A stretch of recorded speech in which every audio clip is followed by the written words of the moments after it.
এখন সেখানে ভিড় করছেন উৎসুক জনতা। এ বিষয়ে বিস্তারিত জানাতে সেখান থেকে যুক্ত হচ্ছেন সহকর্মী সাজিদ আরাফাত। সাজিদ, জানাবেন, সকাল থেকে আপনি সেখানকার পরিস্থিতি জানাচ্ছিলেন, এখন সেখানে উৎসুক জনতার ভিড় কেমন দেখছেন, এ বিষয়ে জানাবেন।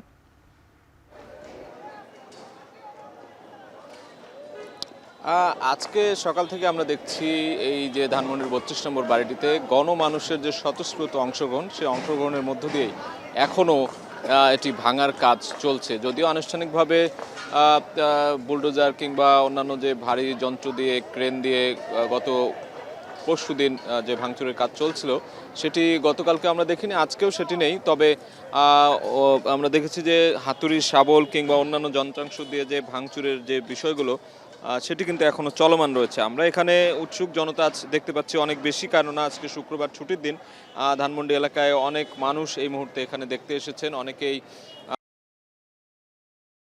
শাসনের পতনের পর এই যে তাদের যে কার্যক্রম চলেছিল, স্বৈরাচার কার্যক্রম, তারই কিন্তু ফল হিসেবেই এই যে ৩২ নম্বরের বাড়িটি ভাঙা হলো এবং এটিকে চূড়ান্ত পতন বলছেন তারা। এবং যে কর্মকাণ্ড তারা করেছে শেখ হাসিনার সরকার, গেল ১৫-১৬ বছর যে স্বৈরাচারী মনোভাব ছিল বা জনগণের উপর যে তাদের যে অপশাসন, দুঃশাসন ছিল, দুর্নীতি ছিল, কিংবা এই যে জুলাই গণ অভ্যুত্থানে ২০০০ মানুষকে হত্যা, তাদেরকে ২০০০ মানুষকে হত্যা, তাদের শহীদ হওয়া কিংবা তাদের রক্তের ওপর দিয়ে এই যে নতুন করে যে বাংলাদেশ পাওয়া গেল, তারই ফলশ্রুতিতে কিংবা এই যে ভারতে বসে পালিয়ে যাওয়ার পর ভারতে বসে তিনি যে জনগণের প্রতি যে ক্ষোভ, তার যে ক্ষমা না চাওয়ার যে দৃষ্টান্ত স্থাপন করেছেন, তার সব কিছুর বহিঃপ্রকাশ কিন্তু ঘটেছে এই ৩২ নম্বরের বাড়ি ভাঙার মধ্য দিয়ে। এমন তথ্যই কিন্তু, এমন মন্তব্যই করছিলেন এখানে আসা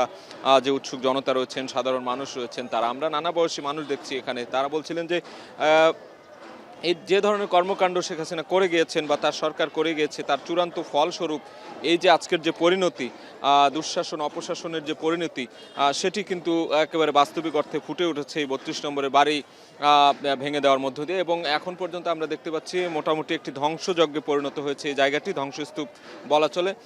এর পাশে যে কয়েকটি বিল্ডিং ছিল সেগুলো কিন্তু ভাঙচুর করা হয়েছে এবং পুরোপুরি এখনও ভেঙে ফেলা হয়নি, কেননা এখনও কিছু অংশ বাকি রয়েছে, সেগুলোও কিন্তু ভেঙে ফেলার কাজ এখনও চলমান রয়েছে। তবে আমরা হয়তোবা পরবর্তীতে আরও জানাতে পারবো যে আপডেট খবর, যে কতটুকু ভাঙা হলো। এখনও পুরোটা ভাঙা হয়নি, তবে বেশিরভাগ অংশ এখানে আর যতটুকু ভাঙা হয়েছে সেখানে নিশ্চিন্ন আর কোনো কিছু নেই, একেবারে মাটির সাথে ধুলোয় মিশে গিয়েছে অনেক বেশিরভাগ অংশই। তবে যেটুকু বাকি রয়েছে সেটুকু গণমানুষের যে স্বতঃস্ফূর্ত অংশগ্রহণ, সেই অংশগ্রহণের মধ্য দিয়েই ভাঙার কাজ চলছে। তো এই ছিল এখন পর্যন্ত আমার কাছে ধানমন্ডির ৩২ নম্বর থেকে সবশেষ।